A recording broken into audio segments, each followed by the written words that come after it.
అదే RTV app వార్తల్ని క్షణాల్లో చదివే అవకాశం ఉంటుంది. ఒక న్యూస్ పేపర్, ఒక టెలివిజన్ ఛానల్ మీ చేతుల్లో ఎప్పుడూ ఉంటాయి. మధ్య బంగాళాఖాతంలో ఏర్పడిన తీవ్ర వాయుగుండం క్రమంగా పుంజుకుని తీవ్ర తుఫానుగా కూడా మారే అవకాశాలు ఉన్నాయని చెప్తున్నారు. ప్రస్తుతం బంగాళాఖాతంలో శ్రీలంకకి ట్రింకోమలి దగ్గర 120 కిలోమీటర్లలో కేంద్రీకృతమైన వాతావరణ హెచ్చరికలు ఎలా ఉన్నాయి చెప్పడానికి మనతో పాటు విశాఖ వాతావరణ శాఖ అధికారి జగన్నాథ్ కుమార్ ఉన్నారు. సార్ చెప్పండి, ప్రస్తుతం ఎక్కడ కేంద్రీకృతమైంది, ఎప్పటిలోగా ఇది తీరం దాటే అవకాశం? నైరుతి బంగాళాఖాతంలో ఉన్న తీవ్ర వాయుగుండం గడిచిన కొన్ని గంటల్లో ఉత్తర వాయువ్య దిశలో ప్రయాణించి ఇప్పుడు ఈరోజు అనగా 27వ తేదీ ఉదయం 8:30 నైరుతి బంగాళాఖాతంలో తీవ్ర వాయుగుండంగానే కొనసాగుతుంది. ఇది ప్రస్తుతం 8.5 డిగ్రీల ఉత్తర అక్షాంశం, 82.3 డిగ్రీల తూర్పు రేఖాంశం వద్ద అనగా చెన్నైకు దక్షిణ ఆగ్నేయ దిశలో 550 కిలోమీటర్ల దూరంలో ఉంది. కరైకలకు 370 కిలోమీటర్ల ఆగ్నేయ దిశలో ఉంది. తరువాత పుదుచ్చేరికి 470 కిలోమీటర్ల దూరంలో ఆగ్నేయ దిశలో ఉంది. శ్రీలంకలోని ట్రింకోమలైకి 120 కిలోమీటర్ల దూరంలో తూర్పు ఆగ్నేయ దిశలో కేంద్రీకృతమై ఉంది. ఈ కేంద్రీకృతమైన తీవ్ర వాయుగుండం రాగల 12 గంటలలో ఉత్తర వాయువ్య దిశలోనే పయనించే అవకాశం ఉంది. 12 గంటల్లోనే అది తీవ్ర వాయుగుండం నుంచి చక్రవాతం లేదా సైక్లోన్గా మారే అవకాశం ఉంది. ఈ చక్రవాతం లేదా సైక్లోన్ తదుపరి 2 రోజుల్లో తీరాన్ని విడిచి తమిళనాడు వైపు ప్రయాణించే అవకాశం ఉంది. దీని ప్రభావం వల్ల రాబోయే రోజుల్లో వాతావరణ మార్పులు ఏ విధంగా ఉంటాయో ఇప్పుడు చెప్పుకున్నాం.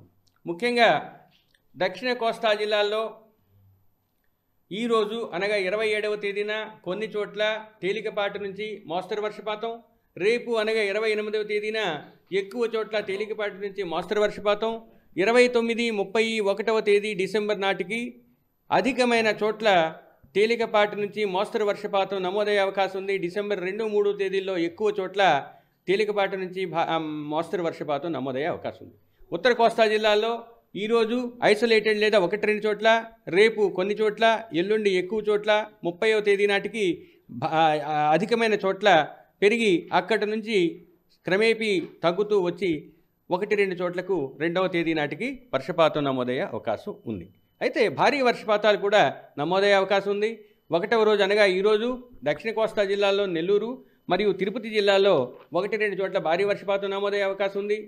రేపు అనగా 28వ తేదీన నెల్లూరు, చిత్తూరు, తిరుపతి జిల్లాల్లో 1-2 చోట్ల భారీ నుంచి అతి భారీ వర్షపాతాలు, ప్రకాశం, అన్నమయ్య, వైఎస్ఆర్ కడపలో 1-2 చోట్ల భారీ వర్షపాతం రేపు నమోదయ్యే అవకాశం ఉంది.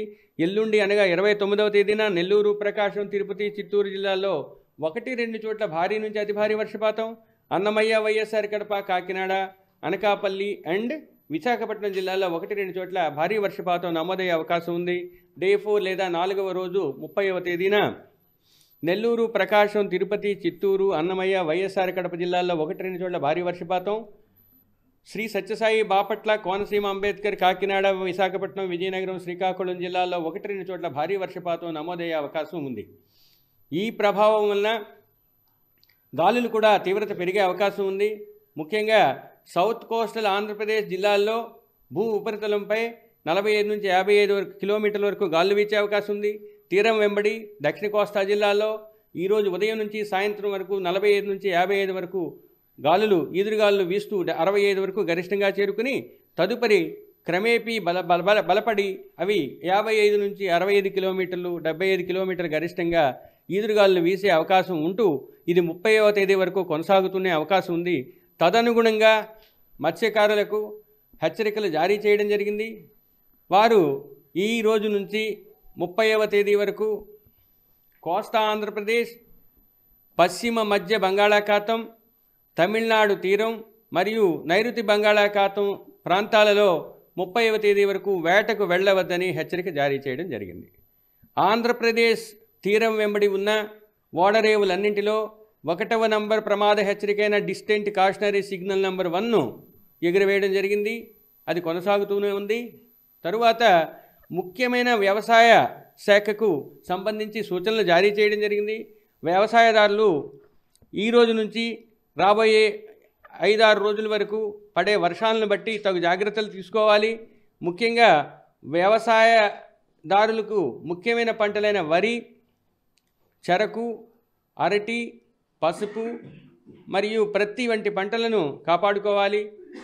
స్టాండింగ్ క్రాప్స్ని వర్షాలు మరియు గాలుల నుంచి కూడా సంరక్షించుకోవాలి. కోతకు సిద్ధంగా ఉన్న పంటల్ని కోసి లేదా హార్వెస్ట్ చేసి తగు జాగ్రత్తలు తీసుకొని కాపాడుకోవాలి. తర్వాత ఉద్యానవన పంటల్ని, మిగతా పంటలు కూడా ఎక్కువ వాటర్ కానీ నిల్వ ఉన్నట్టయితే వాటిని తోడి ఆ ప్రాంతాలని వర్షం బారి నుంచి రక్షించుకోవాలి. ముఖ్యంగా వీక్ లేదా చాలా సున్నితంగా కాండాలున్న మొక్కలకి మెకానికల్ సపోర్ట్ లేదా స్టేక్స్ని ఏర్పాటు చేసి ఈ సీజన్కి అనుగుణంగా తగు జాగ్రత్తలు తీసుకోవాల్సిందిగా హెచ్చరికలు జారీ చేయడం అయింది. సో మొత్తం మీద ఒకటే చెప్తున్నారు జగన్నాథ్ కుమార్ గారు, రాగల 12 గంటల్లో ఇది తుఫానుగా మారే అవకాశం ఉంది. ఈ నేపథ్యంలో రాష్ట్ర విపత్తుల నిర్వహణ శాఖ కూడా అప్రమత్తమైంది. ఎవరు కూడా మత్స్యకారులు ఎవరు కూడా వేటకు వెళ్ళదు, వెళ్ళిన వాళ్ళు ఉంటే కనుక తీరానికి రావాలి అని చెప్తా ఉన్నారు. మొత్తం రాష్ట్రంలోని రేవు పట్టణాలన్నింటిలో కూడా 1వ ప్రమాద హెచ్చరిక జారీ చేశారు. రాగల 24 గంటల్లో వాతావరణ పరిస్థితులు ఎలా ఉంటాయని అంచనా వేస్తూ ఉన్నారు. ఒకవేళ ఆ తీరం ఈ తుఫాను ఎక్కడ తీరం దాటుతుంది, ఈ తుఫాను తీరం ఎక్కడ దాటుతుంది అనే దాని మీద ఒక క్లారిటీ వచ్చే అవకాశం మనకు కనిపిస్తోంది. విశాఖపట్నం వాతావరణ హెచ్చరికల కేంద్రం నుంచి కెమెరామెన్ అజయ్తో వర్మ, ఫర్ టీవీ. మరిన్ని వీడియోస్ కోసం ఛానల్ సబ్స్క్రైబ్ చేయండి. లేటెస్ట్ అప్డేట్స్ కోసం వాట్సాప్ ఛానల్ ఫాలో అవ్వండి. అండ్ లింక్ డిస్క్రిప్షన్ లో ఉంది.